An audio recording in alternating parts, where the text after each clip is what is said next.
워낙 세계 경제 충격이 워낙 심하다 보니까 그럴 수밖에 없을 상황 같습니다. 대신 민법하고 학개론 잘 해놓으셔야 됩니다. 아마 올해 학개론이 좀 수월하게 나올 겁니다. 그리고 민법은 어렵게 나오더라도 그냥 기본적인 건 맞춰 나올 수 있으시거든요. 그래서 자주 시험에 나올 수 있는 것들 위주로만 정리해 나가시면 민법 어렵게 나오더라도 절반 이상은 기본적인 내용 묻기 때문에 그 절반만 잘 맞춘다 생각하면 무난하실 겁니다. 그래서 꾸준히만 잘 건강 관리하시면서 공부하면 되지 않나 싶습니다. 이번 시간은 356페이지의 건축법을 함께 보도록 하겠습니다. 저 작년에 건축법 7문제 중에 5문제를 잘 맞췄거든요. 근데 작년에 시험에 나오는 거는 올해 시험에 안 나올 게 많습니다. 그래서 그래도 문제집 풀기 위해서는 기본적인 거 아셔야 되죠. 그게 시간이 좀 많이 잡아먹는 것 같습니다. 그래도 기본 닦아 나옵니다. 우리가 잠깐 이해하실 것이 있습니다. 여기 건축법은 건축물과 관련된 공법에 관한 규정으로서 이 건축법이 추구하고 있는 가장 중요한 법의 지표는 안전한 건축물입니다. 그래서 이 건축법의 적용 대상에는 건축물에 관한 사항과 건축물 관련 행위를 정리해 나가시는 게 필요하십니다. 보통 건축물과 관련되어 적용 범위와 관련되어 우리 시험 출제되는 것이 3문제에서 4문제 정도가 출제되게 됩니다. 그래서 적용 범위에 해당되는 것들을 꼼꼼히 정리하시는 게 필요합니다. 그리고 두 번째 우리 보시는 게 우리 주변에 아파트 단지가 만들어지는 것을 보신 적이 있는데 걔는 30세대 이상의 주택건설 사업을 하게 되면 주택법령을 적용하여 사업계획 승인받아 주택건설 사업을 하도록 되어 있습니다. 건축법에 따라 건축하는 것은 내가 살 집을 만드는 과정이거든요. 그래서 건축 절차에 관한 사항으로 건축물을 건축하고자 하는 자를 건축주라 하고 그 건축주는 땅에 대한 소유권이나 사용권 확보에서 건축허가 신청하게 되면 건축법령 등에 적합한 때 허가받아 공사 개시할 수 있습니다. 이걸 1단계라 하고 저 허가받게 되면 공사 착수할 수 있고 그 공사가 모두 완료되게 되면 사용 승인받아 완공한 건축물을 이용할 수 있습니다. 그래서 건축 절차는 2단계에 걸쳐 이루어지는 것으로 파악해 주십니다. 그리고 하나 기억해 줄 게 있습니다. 새로 신축된 건축물이라고 하면 나제지에 새로 신축된 것으로서 그 재산권을 행사하기 위해서는 소유권 보존 등기를 해야 됩니다. 이전 등기라고 하면 우리 공시법 공부하시면서 권리 이전과 관련된 매매 서류를 제출함으로써 이전 등기할 수 있는데 소유권 보존 등기의 경우에는 건축물 대장 발급 받아 제출해야만 보존 등기가 이루어지거든요. 현재 사용 승인 받은 건축물의 경우는 건축물 대장이라는 게 만들어지게 됩니다. 우리 학원 있는 건물은 구분 소유권이 적용되는 집합 건물이거든요. 아파트를 포함한 우리 학원 있는 건물의 경우는 집합 건축물 대장이라는 게 만들어지고 일물 일권주의가 적용되는 경우라면 일반 건축물 대장이 만들어지게 됩니다. 그래서 단독택에 해당되게 되면 일반 건축물 대장이 만들어지며 아파트라고 하면 집합 건축물 대장이 만들어지게 되는데 이 대장을 작성하고 비치 보관하고 있는 자는 시군 구청장입니다. 시도의사는 하는 거 아닙니다.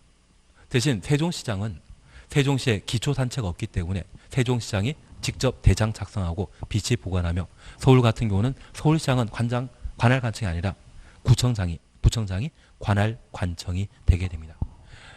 그러면 이 대장 작성된 이후 해당 건물이 멸실될 때까지 건축물을 건축법에 따라 유지 관리하도록 돼 있는데 이 기간 중에 용도 변경이 이루어지거든요.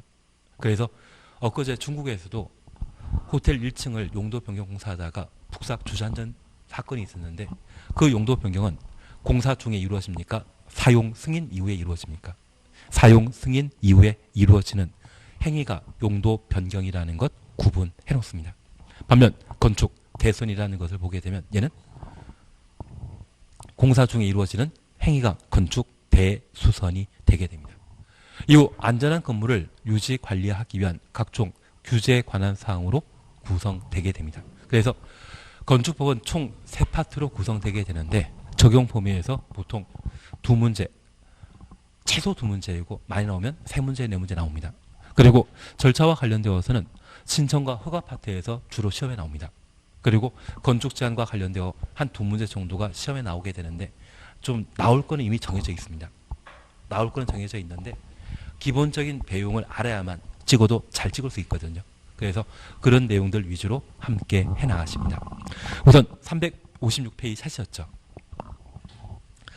1절 필요 없습니다. 2절 보십니다. 그리고 양갈 1번 건축물입니다.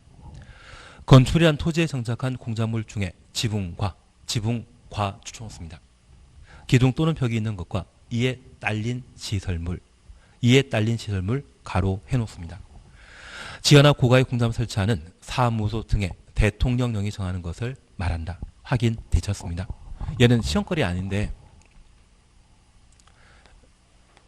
작년 그리고 2년 전의 문제를 해결하기 위해 잠깐 살펴놓습니다.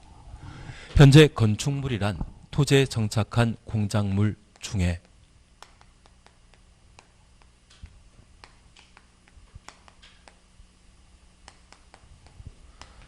지붕과 기둥 또는 벽이 있는 것을 건축물이라 하고 이러한 건축물에 딸린 시설물을 건축물이라 하며 지하 또는 고가에 설치되어 있는 공작물 중에 사무소 등으로 사용하고 있는 것을 건축물이라 각각 표현하게 됩니다.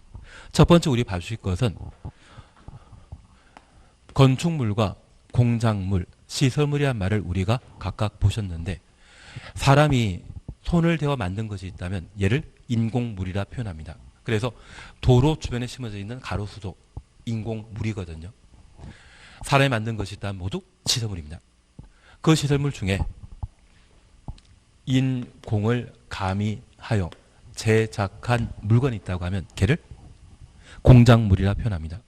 그러면 골프전장 같은 데를 보게 되면 나사나 볼트를 이용해서 철탑 만들어 놓은 거 보신 적 있죠? 그것은 만든 것입니까? 제작한 것입니까? 제작한 것으로 봐주셔야 됩니다. 그렇게 제작한 물건 중에 지붕 있는 것을 현행법상 건축물이라 표현하게 되는데 지금 우리가 살고 있는 집이나 학원 건물은 지붕과 벽과 기둥 다 가지고 있습니다. 그런데 이 공작물과 건축물을 비교하는 가장 중요한 요건은 바로 지붕이거든요. 저 지붕을 지탱하기 위한 기둥, 벽은 부수적 요건이지 꼭 둘 다 있을 필요 없습니다. 그래서 기둥, 벽 사이에는 또는이란 말을 사용해 주게 되는데 우리 가끔 산에 다니다 보면 팔각정 보신 적 있으시죠? 그 팔각정은 지붕과 기둥으로 구성되어 있는데 걔도 건축물입니다. 세 개 다 갖춰야만 건축물 되는 것이 아니라 건축물과 공작물을 구분하는 가장 주된 요건은 지붕이고 이를 지탱하기 위한 부수적 요건으로 기둥 또는 벽을 필요로 하는 것입니다. 취지 이해시겠습니까? 그리고 두 번째, 우리가 민법 공부하시면서 주종 관계라는 것을 공부하신 적이 있을 겁니다. 건축물과 시설물을 살펴보게 되면 주물은 건물이고 시설물은 종물에 해당되게 됩니다. 그래서 가끔 건물 옥상에 광고탑 설치되어 있는 거 보신 적 있습니까? 그래서 서땡땡이라는 분이 가지고 있는 양재동 건물은 5층짜리인데 여기 5개 광고판만 1년 임대료가 한 1억 2천 된다더라고요.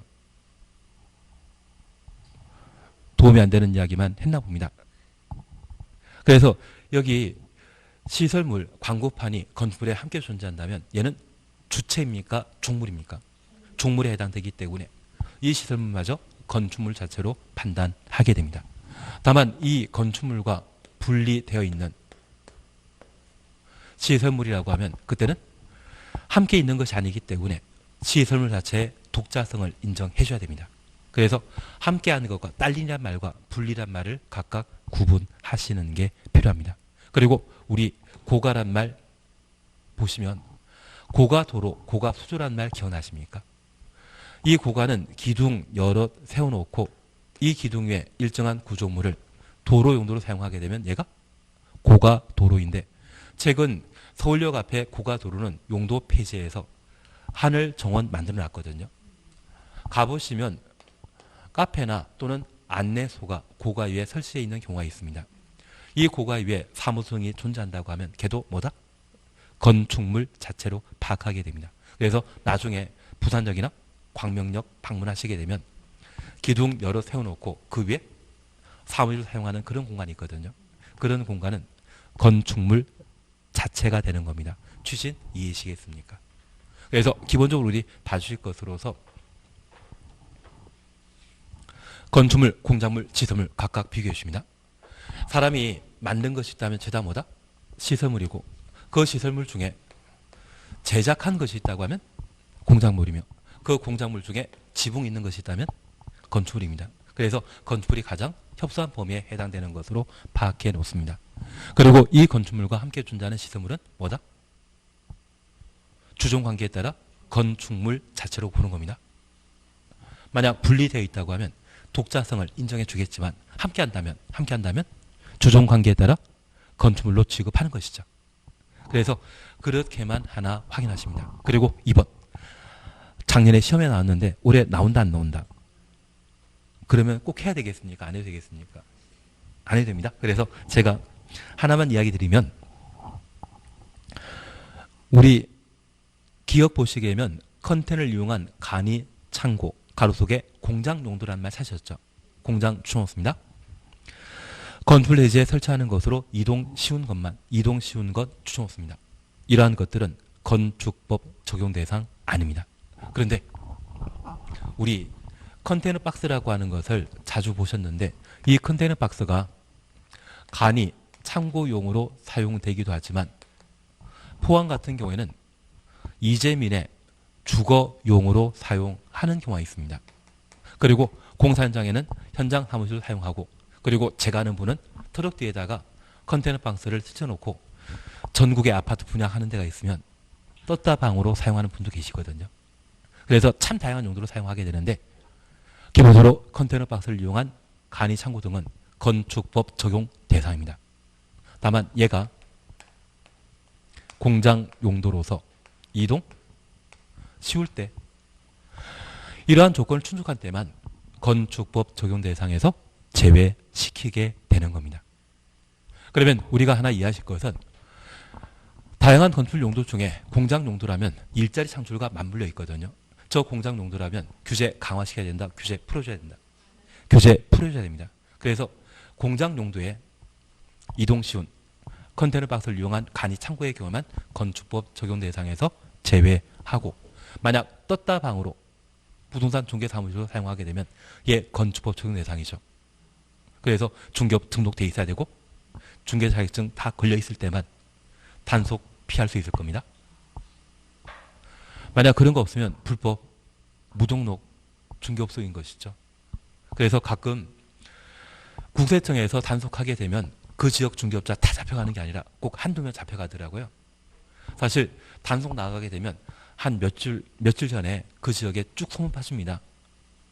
그리고 그 지역 협회장인 분께서 가끔 며칠 날 야외에 가자 이렇게 통지 날리게 되면 단속 나온다고 문 닫아놓자 그런 말을 못하지 않겠습니까? 그렇게 단속 피하는 게 일반적인데 그 통지서 못 받는 분이 계십니다. 왕따 당하는 분이 계시거든요. 그분은 꼭 잡혀가시더라고요. 그리고 혼자 돈 벌어야 되겠다고 샷탐을 올릴 때 그때 그 순간 바로 잡혀가시던데요. 대신 우리는 걱정하지 마십시오. 왜냐하면 우리는 과거 실적이 없기 때문에 내년에 차리더라도 단속해도 그냥 커피 한 잔 먹고 집에 돌아가실 수 있습니다. 불법 중개한 자료가 누적되어 있을 때나 뭐 처벌 이야기 나오지 그렇지 않다면 국세청에서 차 한 잔 맛있는 거 타주신다던데요. 과감하게 열자. 도움이 안 되는 이야기만 드렸습니다. 다만 제가 이야기 드리고 싶은 것은 컨테이너 박스를 이용한 간이 창고로서 어디? 공장 용도에 이동 쉬운 것만 건축법 적용 대상에서 제외시킨다. 확인해 놓습니다. 그리고 니은번 고속도로 통행 중개시설 사셨죠? 얘는 대지에 만들어진 것입니까? 도로에 만들어져 있는 것입니까? 도로에 만들어져 있는 겁니다. 그래서 얘도 건축 적용 대상에서 제외시킵니다. 근데 요즘 톨게이트에 앉아 계신 분들이 나이 지긋한 분들이 많지 않으십니까? 한 10년, 15년 전만 하더라도 젊은 분 앉혀놨더만 통행료로 10만 원, 100만 원짜리 수표를 내미시는 분 계시거든요. 그리고 거기서 돌려주는 사이에 말 한마디 한번 해보려고 그런 분들이 계셨거든요. 그래서 지금은 싹 교체해놨습니다. 나중에 내 미모가 괜찮은지 또는 아닌지 알아보시고 싶으시면 바로 톨게이트에 한번 신입사원 채용할 때 한번 내보시면 바로 아실 수 있습니다. 괜한 얘기 드렸습니다. 다만 우리 고소통행증서는 어디에 만들어져 있다? 도로에 만들어져 있기 때문에 이 법 적용 대상이 못 된다. 그리고 이것이 작년 시험에 나왔던 파트입니다. 올해 시험 나올 일 없지만 철도 궤도 선로 부지에 존재하는 다음 시설로서 운전보안시설, 보행시설, 플랫폼, 급수, 급탄, 급유 시설은 건축법 적용 대상에서 제외시키는데 하나 이해하실 것이 있습니다. 우리가 알고 있는 기찻길은 얘가 기찻길이 아닙니다. 이 기찻길을 둘 수 있는 공간이 기찻길입니다. 얘가 철도 부지이거든요. 그리고 우리 건축법은 1962년도에 제정된 법률인데 이 기찻길 지나가는 도로가 존재합니다. 그리고 그 당시에 TV 보면 안전요원이 차단기 내리고 그러는 거 있지 않습니까? 그분은 24시간 땡볕에서 고생하고 계시겠습니까? 어디 지붕 있는 건물에 편하게 계시다가 기차 지나갈 때 나오시겠습니까? 가끔 나오지 않겠습니까? 그러면 이게 운전 보안시설인데 얘는 철도 선로 부지에 존재하거든요. 얘는 대지에 만들어져 있다. 대지 아닌 곳에 만들어져 있다. 대지 아닌 곳에 만들어져 있습니다. 이런 운전 보안시설 등은 건축법 적용 대상에서 제외시킨다라는 것 기억해 놓습니다. 근데 우리 서울역 가보셨죠? 서울역은 지금 새로 만들어진 것과 예전 거 있습니다. 그 예전 거는 철도 부지에 만들어져 있습니까? 철도 부지 앞에 만들어져 있습니까? 앞에 만들어져 있습니다. 그리고 최근에 만들어 놓은 곳은 이 철도 부지에 고가라 분류는 기둥 여러 개 세워놓고 그 위에 서울역 만들어 놓은 곳이거든요. 얘는 지하 또는 고가에 설치한 공작물 중에 사무소 등으로 사용하고 있는 것은 뭐다? 건축물이다. 얘는 건축법 적용 대상이 되는 겁니다.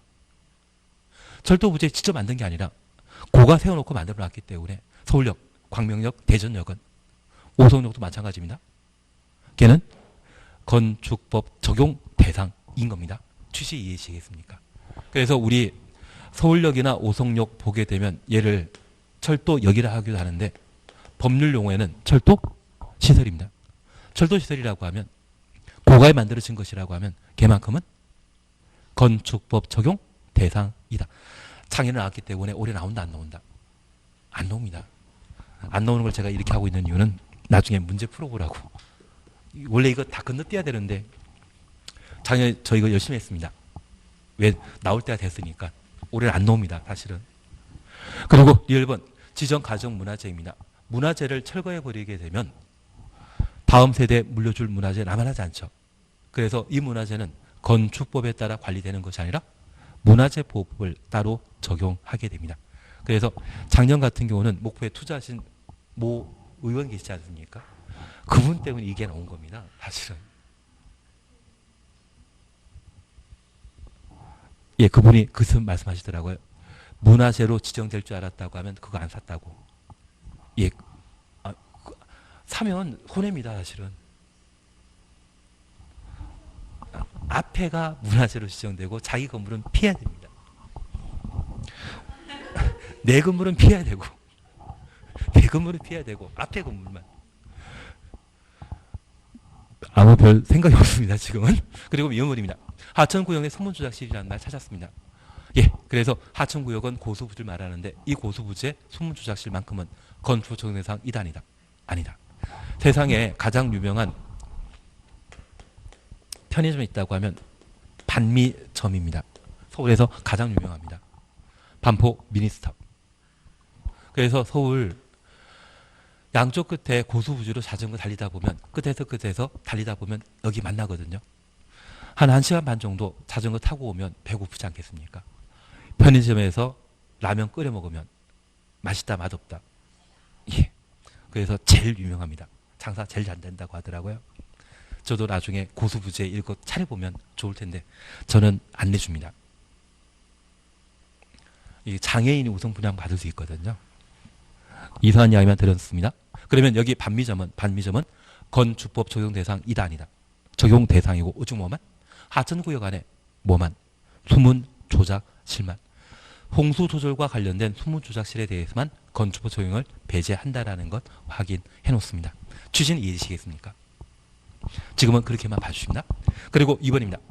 얘도 작년에 나왔기 때문에 올해 나온다 안 나온다? 안 나옵니다. 대지 조성하기 위한 다음 건축물 가로 속에 건축물과 분리하여 분리 추정없습니다. 축조하는 것을 말한다. 시군구청장에게 신고하여야 한다. 확인되셨습니다. 그러면 우리 잠깐 이해하실 것이 있습니다. 건축법령상 건축물 건축하고자 하면 허가권자에게 허가받아야 되거든요. 그래서 건축에 딸린 시설을 만들고자 한다면 그때는 허가받아 만드는 겁니다. 대신 건축물과 분리되어 있는 시설물 등은 독자적인 것이죠. 건축물이 아니죠. 그리고 저 분리되어 있는 공작물 중에 일정한 대상은 시, 군, 구청장에게 신고하고 설치하게 됩니다. 항상 우리 공법은 대상과 절차로 각각 구분하면서 정리하시는 게 필요합니다. 그래서 특정 제도의 법 적용 대상이 무엇인지 파악하고 어떤 절차에 따라 처리하게 되는지 그 사안을 항상 정리하시는 게 필요합니다. 그러면 기존 건축물과 분리되어 존재하는 공작물 중에 안전상의 문제가 야기될 수 있는 것이라고 하면 안전상의 문제가 야기되기 때문에 시, 군, 구청장에게 신고하고 설치해야 되거든요. 그중에 우리 높이 2m 넘는 옹벽 담장이라는 말 사셨죠. 그러면 사람 키가 2m 이하인데 2m 초과는 담장이 지진 등으로 무너지게 되면 인명피해 크게 발생할 수 있지 않습니까? 그래서 그 안전상의 문제가 야기되는 것이 있다면 시, 군, 구청장이 뭐하고 설치해야 된다? 신고하고. 만약 건축물과 함께 존재한다고 하면 허가 받음으로써 담장 만들 수 있습니다. 건축물 없는 나대지에 담만 달랑 존재한다고 하면 2m 초과 시에는 시, 군, 구청장에게 신고하고 설치하는 겁니다. 취지 이해하시겠습니까? 그러면 우리 이렇게 잠깐 이해해 놓습니다. 2m 초과는 옹벽, 담장. 여기 옹벽은 축대 보신 적 있죠? 그 축대를 옹벽이라 표현하게 되는 겁니다. 그리고 담장은 시, 군, 구청장에게 신고하고 설치하도록 되어 있는데 우리 산토끼라고 하는 동요 속에 토끼가 아침마다 찾아가던 옹달샘 있지 않습니까? 그 옹달샘이 바로 이 옹담입니다. 우리 백록담이라는 곳 들어보신 적 있다면 그 담이 물 가둬주는 것이거든요. 그래서 산토끼에 찾아가던 옹달샘은 바로 이 옹담입니다. 그래서 2m 초과는 옹벽, 담장 설치하는 때에는 건축물과 함께 존재하면 허가받아 함께 만들지만 분리되어 있는 경우라면 신고하고 설치할 수 있다. 그리고 높이 4m 넘는 광고탑, 광고판 찾으셨죠? 그래서 가끔 고속도로 여행하다 보면 도로변에 광고탑 세워져 있는 게 있지 않습니까? 그 크기가 얼마? 4m 초과 시에 축조신고 대상입니다. 그러면 서땡땡 분이 가지고 계시는 양지동에 그거 150억이라 하더라고요. 분명 그분 사실 때 30억밖에 안 했거든요. 그리고 그분 돈이 제가 알기에는 5억 투자하고 한 80%는 대출 땡기신 거거든요. 하긴 그게 그렇게 가격 올라갈지 누가 알았겠습니까? 그냥 넘어가도록 하겠습니다. 그에 설치되어 있는 광고탑이라고 하면 그때는 건축에 딸려 있는 것이기 때문에 허가받아 처리하는 겁니다. 분리되어 있는 고속도로에 설치되어 있는 광고탑. 걔는 축조신고 대상이라는 것 기억하시면서 우리 4m 초과는 광고탑, 광고판. 우리 명절에 고습하시다 보면 점백짜리 하실 때 있죠. 5광 나면 참 좋겠지만 4광 난다고 땡큐지 않습니까? 그래서 4광입니다. 그리고 5m 초과 5m 하시고 6m 참 많습니다. 이렇게 많은 거는 하면 된다 안 된다. 정신건강에 해롭기 때문에 해서는 안 됩니다. 다만 작년에 주거적 상업지역에 설치하는 통신용 철탑을 시험에 낸 적이 있습니다. 그리고 높이 8m 넘는 고가 수조 차시였죠. 이거 물탱커인데 기둥 하나 세워놓고 물탱커 만들게 되면 걔가 뭐다? 고가 수조입니다.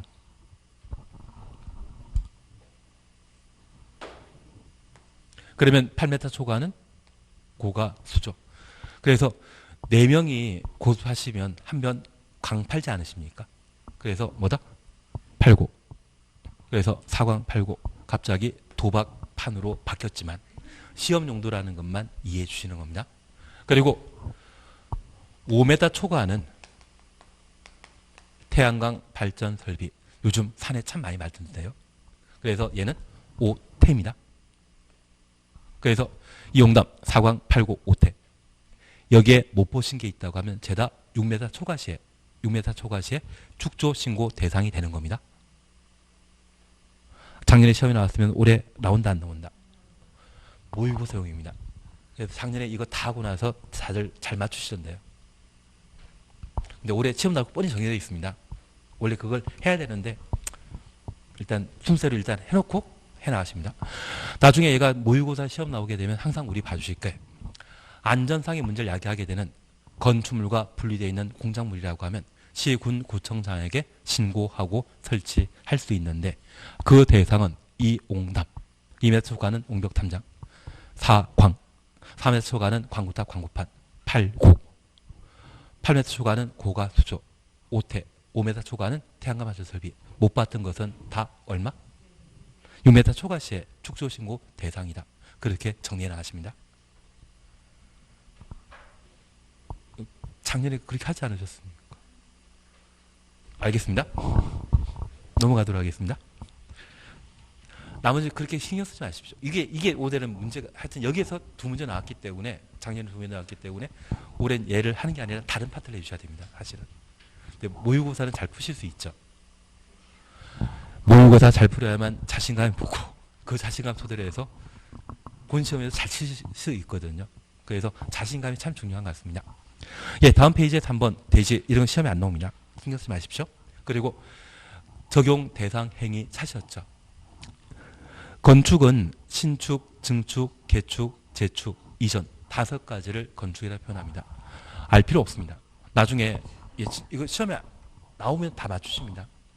나중 우리가 문제 하나, 2개만 살펴보시면 됩니다. 그러면 제가 일말드리는 것은 우리 적용 대상에는 건축물과 건축물 관련 행위를 각각 정리하셔야 됩니다. 여기 건축물 관련 행위로서 우리가 항상 신경 쓰실 게 건축 기본이고요. 대수원 올해 일부 개정되었습니다. 무조건 보셔야 됩니다. 그리고 리모델링은 재작년에 개정되었는데 아직 시험에 개정된 지문을 출제하지 않았습니다. 그리고 용도 변경을 보셔야 됩니다. 용도 변경은 올해 출제될 만합니다. 그러면 우리가 기억하실 것은 용도 변경은 사용 승인 전에 이루어진다. 사용 승인 이후에 이루어진다. 사용 승인 이후에. 그래서 가끔 등산하시다 보면 외관은 단독택인데 식당 영업하는 경우 있죠. 단독택에 대한 공사 다 끝나고 사용 승인 받은 이후에 단독택에서 식당으로 용도를 바꾸는 것이 있다면 걔가 뭐다? 용도 변경입니다. 그래서 이 용도 변경은 사용 승인 이후에 건축물리장이 만들어진 이후에 이루어지는 절차라는 것만 파악해 놓습니다. 반면 건축 대수는 뭔가 새로 만들고 뭔가 고치는 것을 말하는 것이거든요. 그래서 건축물 관련 행위 크게 건축 대수원과 용도 변경으로 각각 구분하시면서 내용 정리해 나가십니다. 그중에 우리 신축이란 말 이해되시고 증축이란 말 보셨고 개축, 재축, 이전이란 말을 각각 보셨는데 이렇게만 잠깐 파악해 놓습니다. 건축물은 건축 면적이나 연면적, 높이, 층수. 그래서 우리 건평이란 말 들어본 적 있다고 하면 그 건평이 건축 면적을 말합니다. 그리고 연건평이란 말 들은 적 있다고 하면 걔가 연면적 말하고요. 그리고 우리가 알고 있는 제1호텔들은 높이가 얼마이다? 그리고 몇 층이다? 그래서 높이, 층수가 건물 크기를 좌우하는 판단 기준입니다. 아마 중국 사람이 제1호텔을 만들었다고 하면 중국 애들은 8을 좋아하시다 보니까 888로 높이가 결정되지 않았나 싶습니다. 마음에 들지 않는 이야기만 했나 봅니다. 그래서 건축물의 크기는 건축 면적과 연면적, 높이, 층수를 기준으로 판단하게 되는데 이런 규모가 종전과 같거나 종전보다 규모가 작아지는 건축 행위가 있다고 하면 얘를 개축, 재축이라 표현하게 됩니다. 여기 개축은 건물 소유자가 자기가 원해서 건물 철거하고 전부 뚫리부를 철거한 상태에서 종전과 같은 규모 범위 내 다시 축조하는 것을 개축이라 하고 천재지변으로 건물이 훼손된 상태에서 종전과 같은 범위 내 다시 축조하는 것을 얘를 재축이라 표현합니다. 가끔 중학생이 렌트카 빌리다가 과속하면서 건물에 들어붙는 경우 있거든요. 그리고 그 건물이 무너진 상태라고 하면 걔는 철거의 개념이겠습니까? 멸실의 개념이겠습니까? 멸실입니다. 소유자가 원하지 않고 건물이 훼손되었다고 하면 그것을 멸실이라고, 멸실된 상태에서 종전과 같은 규모 범위 내 다시 축조하는 것이 있다면 걔는 재축이고, 소유자가 원해서 철거하고 종전과 같은 규모 범위 내 다시 축조하게 되면 그때는 개축이 되게 됩니다. 그런데 가끔 우리 주변에 1층짜리 단독택을 구입해서 싹 밀어버리고 도시형 생활주택이라 해서 한 15층짜리 만드는 분이 계시더라고요. 요즘 대전 쪽에 그거 참 많이 하시던데. 예, 분양만 잘 되면 진짜 돈벌이 잘 되는 게 도시형 생활주택 같습니다. 그러면 완전 철거하고 1층짜리를 5층짜리 건물 건축하게 되면 그때는 신축입니다. 예전보다 규모 커졌죠. 그리고 전부 철거했다고 하면 나대지 현상을 한번 보인 적이 있습니다. 그리고 큰 규모 건물 건축하면 그때는 신축이고,